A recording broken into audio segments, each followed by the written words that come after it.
Hello everyone.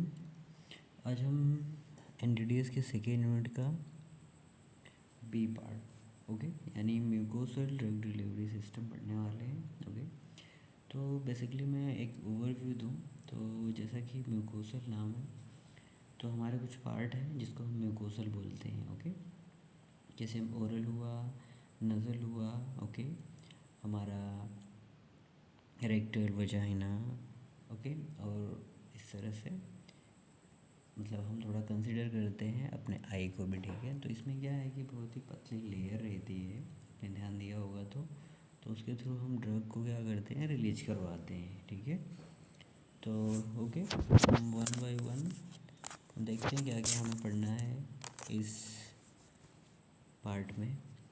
तो firstly content हमारा, तो कंटेंट में ये सब चीज़ें हम पढ़ें कि प्रिंसिपल क्या है ओके बायोडेशन या फिर म्यूकोडेशन का। उसके बाद कंसेप्ट क्या क्या है म्यूकोडेसिस से रिलेटेड, एडवांटेजेस क्या है, फिर इसके बाद डिसएडवांटेजेस, फिर हम देखेंगे ट्रांस म्यूकोसल परमेबिलिटी क्या चीज़ है। इसके बाद क्या क्या कंसिडरेशन रिक्वायरमेंट रहेगी हमारे फार्मूलेशन को प्रिपेयर करने के लिए। ओके नेक्स्ट देखते हैं इंट्रोडक्शन। तो mucosal drug delivery involve administering drug through mucosal surface such as oral, nasal, rectal and vaginal. Okay तो बेसिकली हम इसमें ही पढ़ेंगे। मतलब अगर हम इंट्रोडक्शन की बात करते हैं फिर डेफिनेशन की, तो ऐसी ड्रग जिसको हम ओरली, नज़ल, रेक्टल या वजाइनल रूट से अगर देते हैं, एडमिनिस्ट्रेट करते हैं, ओके तो उसी को हम बोलते हैं mucosal drug delivery system. Okay अगर सिग्निफिकेंस यानी इसकी एप्लीकेशन या यूज़र्स की बात करें तो ऑफर नॉन इन्वेसिव रूट है ना, जैसा कि किसी तरीके का हमें प्रॉब्लम नहीं होता है, पेन वगैरह, तो ऐसी चीज़ें ऑफ़र करता है।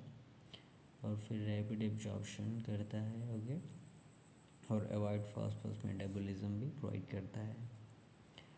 तो जैसा कि हम देख पा रहे हैं इसमें एक फिगर है, तो ये चीज़ें जो है वहाँ से हमारी ड्रग क्या होती है पर्टिकुलर एब्जॉर्ब होती है। ठीक है जैसे अगर हम बात करें फर्स्ट इमेज की, ओके तो इसमें नज़ल दिया है कि नज़ल में क्या होगी, पतली पतली लेयर है जिसके थ्रू हम ड्रग को क्या करेंगे, पास करवाते हैं अपने ब्लड में।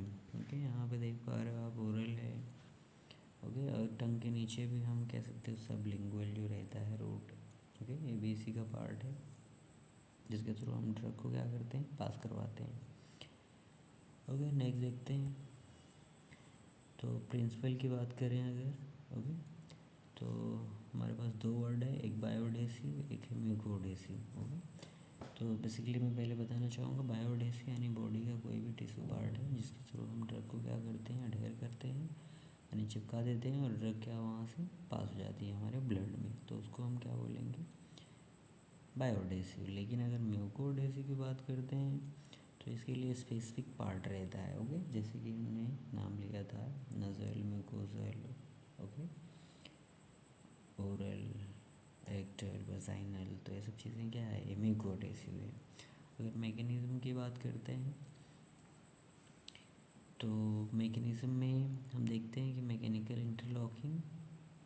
ओके तो आपने देखा होगा कि जो हमारे पर्टिकुलर जो हम पार्ट के नाम ले रहे हैं जैसे ओरल हुआ, नज़ल, म्यूकोसल हो गए, तो उसकी जो बनावट होती है एक डिफरेंट टाइप की है, जैसे कि फोल्डिंग टाइप में कह सकते हो, लेयर बाय लेयर कुछ रहती है, बहुत ही लाइट पतली लेयर। ठीक है तो उसके थ्रू हमारी ड्रग क्या होती है, कनेक्ट होती है और फिर उस इंटरलॉकिंग चीज़ को के थ्रू ड्रग हमारी पास होती है। केमिकल बॉन्डिंग की अगर बात करें तो आप देखते होंगे वहाँ पे हमेशा वेट यानी गीला टाइप में रहता है। ओके क्योंकि हमारी ड्रग को क्या करेगी, चिपकाएगी और ड्रग को रिलीज करेगी। नेक्स्ट हमारा हाइड्रोजन बॉन्डिंग है ना, जैसा कि वेट है वहाँ पे, तो वहाँ पे वाटर की भी मालिक्यूल ज़्यादा होगा तो वाटर से क्या करेगा, हमारी ड्रग बॉन्ड बनाएगी और रिलीज़ होगा। ओके तो सब चीज़ें हैं। अगर हम कंसेप्ट की बात करते हैं म्यूकोएडेशन, तो वेटिंग थ्योरी, ओके कि हमारी ड्रग क्या होगी, है ना, म्यूकोडेसिव अगर वेन लिक्विड और polymer spread and wet mucosal surface, तो इसमें हमारी ड्रग क्या होगी, अडेयर हो जाएगी जिससे कि वेट होगी और वेट होने के बाद फिर हमारी ड्रग रिलीज़ होगी। नेक्स्ट है डिफ्यूज़न। फिर वहाँ पे भी हम कह सकते हैं कि अडेयर होगा, ओके। और फिर जो लिक्विड है वहाँ पे जिसको हम म्यूसिन कह रहे हैं, उससे क्या करेगा, पर्टिकुलर रिएक्शन करेगा, है ना, और फिर वो डिफ्यूज़ होगा। रिएक्शन का you can say absorption process करेगा और फिर वो ड्रग को रिलीज़ करेगा। इलेक्ट्रो थ्योरी में क्या है कि इसमें हम देख रहे हैं कि हमारा जो भी लिक्विड है उसमें इलेक्ट्रोलाइट कह सकते हो, इलेक्ट्रिक चार्जेस प्लस माइनस इस तरह से जो आयन्स रहेंगे, तो उनके थ्रू ड्रग क्या होगी, हमारा जो पॉलीमर है अट्रैक्ट होगा और फिर ड्रग रिलीज होगी। फ्रैक्चर थ्योरी, फ्रैक्चर से मतलब ये है कि जब हमारी चीज़ें जो ड्रग है कांटेक्ट में ला रहे हैं हम पर्टिकुलर पार्ट में, तो वहाँ पे जाने के बाद ब्रेक होगी और ब्रेक होने के बाद फिर इस तरह से रिलीज़ होगी। ओके, एडवांटेजेस की बात करते हैं तो rapid, okay, absorption, reduce first pass metabolism, non invasive, targeted delivery. Okay, तो रैपिड का मतलब है अगर है ना ओरली कोई प्रॉब्लम है या फिर नज़ल कोई डिकंजेशन है तो डायरेक्टली हमने उस वहाँ पे लगाया, अपनी मेडिसिन को दिया, ठीक है, तो जिससे क्या होगा, वो एक्शन क्या होगा, जल्दी होगा। ओके, तो वही लिखा है। रिड्यूस फर्स्ट पास मेटाबॉलिज्म, यानी हम ड्रग को अपने स्टमक में नहीं ले रहे हैं तो इससे क्या होगा कि जो फर्स्ट पास मेटाबॉलिज्म है कम होगा। और फिर यहाँ पे लिखा है बाईपास हेपेटिक मेटाबॉलिज्म, है ना, इम्प्रूव अवेलेबिलिटी, तो इस तरह से चीज़ें हैं। नॉन इन्वेसिव, यानी हम किसी तरीके का उसमें पेन कॉज नहीं कर रहे हैं या फिर इंजेक्शन नहीं दे रहे हैं, तो वो इन्वेसिव नॉन इन्वेसिव ही है। टारगेटेड डिलीवरी, यानी पर्टिकुलर है ना, वजाइनल इन्फेक्शन है, रेक्टल इन्फेक्शन है, नज़ल डिकंजेशन है, तो उसमें क्या है, डायरेक्टली हम ड्रग को टारगेट पे अप्लाई कर पा रहे हैं। अगर डिसएडवांटेज की बात करें तो लिमिट डोज फॉर्म, ओके, तो कह सकते हो कि जैसे कोई ओरली है या फिर नज़ल है तो बहुत सारी ट्रीटमेंट हम पॉसिबल नहीं है इसके थ्रू। इरिटेशन की बात करें तो है ना, किसी को मे बी है ना, अगर हमें इंसर्ट करना है या फिर फिल्म अप्लाई करना है तो इस तरह से उसको प्रॉब्लम हो सकती है। वेरिएबिलिटी इन एब्जॉर्प्शन, है ना, तो डिफरेंट टाइप के, जैसे कि अगर हम ओल्ड एज की बात करें तो उनकी स्किन आप देखते हो कि पतली रहती है, तो उसमें एब्जॉर्प्शन रेट ज़्यादा होगा। अगर हम कोई लेबर की बात करें, है ना, इस तरह से यंग की बात करें तो उनकी जो स्किन रहती है वो थिक रहती है कंपेयर टू चाइल्ड या फिर एजेड पर्सन, ओके, तो इस तरह से एब्जॉर्प्शन क्या होगी, वेरी कर सकती है। शॉर्ट रेसिडेंस टाइम, है ना, तो शॉर्ट रेसिडेंस का टाइम का मतलब होगा कि rapid clearance of doses from the mucosal surface, यानी अगर हम पर्टिकुलर किसी पार्ट पे दे रहे हैं तो इससे जल्दी से हमारी ड्रग रिलीज होने के भी चांसेस रहेंगे। तो सब डिसएडवांटेजेस हैं। इसका मतलब सिंपल ये हम जानते हैं कि ह्यूमन के डिफरेंट टाइप का फिजिकल स्ट्रक्चर है, तो जिसमें जैसे कि ज़्यादा म्यूसिन निकल रहा है या फिर ज़्यादा वेट है तो ज़्यादा कांटेक्ट में आएगा ड्रग और फटाफट हो गया होगा, रिलीज़ होगा। कि हम चाहते हैं ना कि स्लो रिलीज़ हो। ट्रांसम्यूकोसल, ओके, परमिएशन, ट्रांस का क्या, ऊपरी पार्ट, म्यूकोसल, जो म्यूकोसल का ऊपरी पार्ट है उसकी परमिबिलिटी के बारे में हम जानेंगे। तो the ability of drug to pass through the mucosal membrane into systemic circulation, यानी वह एबिलिटी ड्रग की जो क्या करती है, म्यूकोसल मेम्ब्रेन को पास करती है और कहाँ जाती है, सिस्टमिक सर्कुलेशन में, उसको हम ट्रांसम्यूकोसल परमिबिलिटी कहते हैं। ओके, तो इसमें क्या क्या फैक्टर होंगे जो कि इन्फ्लुएंस करेंगे परमिबिलिटी को, फिजिको-केमिकल प्रॉपर्टी, ओके, तो solubility, stability and molecular weight, okay, है ना। हमने देखा है कि ओके। तो उससे छोटा रहेगा पार्टिकल हमारा मॉलिक्यूलर वेट, तो वो आसानी से उस चीज़ों को पास कर लेगा। सॉल्युबिलिटी होनी चाहिए, डिपेंड करता है सॉल्युबिलिटी कितनी तेज़ी से हो रही है या फिर स्लो हो रही है, उस हिसाब से ड्रग रिलीज होगा। फिर स्टेबिलिटी की बात करते हैं, तो हमारी बॉडी टेम्परेचर है ना 37 है, तो उस हिसाब से हमारी जो ड्रग है लंबे समय तक अगर हम रिलीज कराना चाहते हैं तो समय समय पे ओवर द टाइम रिलीज होती रहे, वो तो हम चाहते हैं, लेकिन साथ में फिजिकल और केमिकल जो स्टेबिलिटी है हमारी ड्रग की वो भी बनी रहे। तो स्टेबिलिटी मैटर करेगी। फार्मूलेशन फैक्टर है ना, हम उसमें किस तरह से कितना क्वांटिटी में परमिशन इन्हांसर ऐड किए जिसकी वजह से वो रिलीज होगी उतने समय के लिए। म्यूकोसल इन्वायरमेंट, जो उसका पीएच है, हाइड्रेशन है, एंजाइमेटिक एक्टिविटी है, ये सारी चीज़ें क्या है मैटर करेंगी ड्रग के ट्रांसफ़र करने में। अगर हम फार्मूलेशन कंसिडरेशन की बात करते हैं, बकल ड्रग डिलीवरी सिस्टम यानी ओरल की मेनली ये पार्ट्स पर्सपेक्टिव से है, ओके। तो हमारी क्या क्या फार्मूलेशन पहले देखते हैं। हमारी फिल्म है, टैबलेट है, जेल है, स्प्रे है, इस तरह की चीज़ों को हम ओरली हम यूज करते हैं। अगर मटेरियल यूज की बात करें तो हम कौन कौन सी मटेरियल यूज करते हैं, ओके। तो फर्स्टली हम म्यूकोएडेसिव पॉलीमर, जिसमें नेचुरल और सिंथेटिक है। तो अगर नेचुरल की बात करते हैं चिटोसान, एल्जीनेट, पेक्टिन।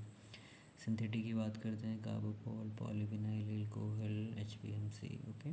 तो this is the polymer we can using for making a biodegradable drug delivery system. Permeation enhancer, okay. There have example bile salt, surfactant, fatty acid. Simple इसका मतलब ये है कि ये हमारी ड्रग को रिलीज़ करने के लिए हेल्प करता है। तो इसकी क्वांटिटी जिस हिसाब से रहेगी उस हिसाब से रिलीजिंग रेट हम कंट्रोल कर पाएंगे। Baking layer, okay. Baking layer का मतलब है कि सिंपल जब हम कोई भी चीज़, मतलब कोई भी चीज़ का मतलब है कि जो हम फार्मूलेशन हमारा है, ओके, वो पूरी तरह से प्रोटेक्टेड रहे, ऐसा हमारा फार्मूलेशन रहना चाहिए, है ना।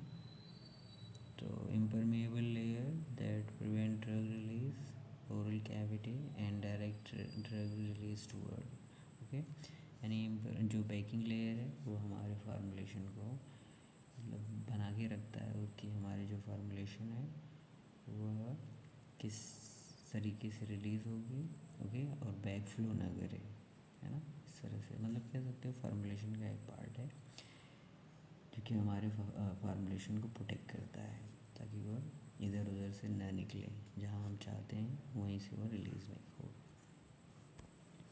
नेक्स्ट हम देख पा रहे हैं कि हमारे पास ऐसे फार्मूलेशन है जो हमारा म्यूकोसल ड्रग डिलीवरी की फार्मूलेशन है ना। फिल्म हो गया, वेफर हो गया, डिवाइसेस हो गया, पर्टिकुलेट सिस्टम है, फाइबर स्ट्रिप है, टैबलेट है ना, हाइड्रोजेल है। तो सारी क्या है हमारे फार्मूलेशन के पार्ट हैं।